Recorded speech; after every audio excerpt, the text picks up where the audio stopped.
भारत के इतिहास में कई वीर महापुरुष हुए, लेकिन उनका निर्माण करने वाली माताएं कहीं अधिक महान थी।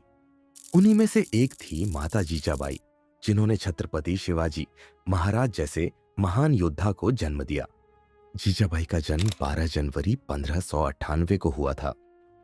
वे मालोजी भोसले की बेटी थी, जो एक वीर मराठा सरदार थे।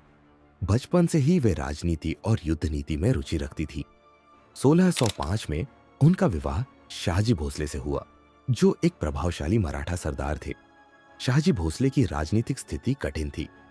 वे मुगलों और आदिल शाही के बीच संघर्ष कर रहे थे।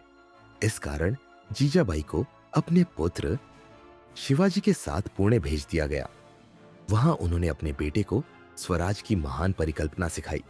जीजाबाई ने अपने बेटे को रामायण, महाभारत और महान भारतीय राजाओं की कहानियां सुनाई। जीजाबाई ने शिवाजी को युद्ध कला, तलवारबाजी और रणनीति सिखाने के लिए खास योद्धाओं को नियुक्त किया।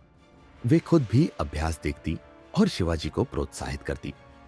जब शिवाजी ने पहली बार तोरण किले पर विजय प्राप्त की, तो सबसे पहले वे अपनी मां के पास गए। जीजाबाई ने उन्हें गले लगाकर आशीर्वाद दिया और कहा, तूने स्वराज्य की नींव रख दी है बेटा।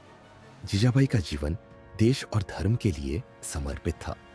1674 में जब शिवाजी छत्रपति बने, तो जीजाबाई की आंखों में गर्व के आंसू थे। लेकिन जल्द ही 1674 में ही वे इस दुनिया से विदा हो गई। आज भी माता जीजाबाई को एक महान प्रेरणा स्रोत के रूप में याद किया जाता है।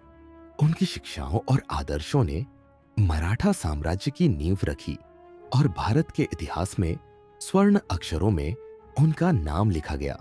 यह कहानी माता जीजाबाई की महानता और उनके योगदान को सलाम करती है।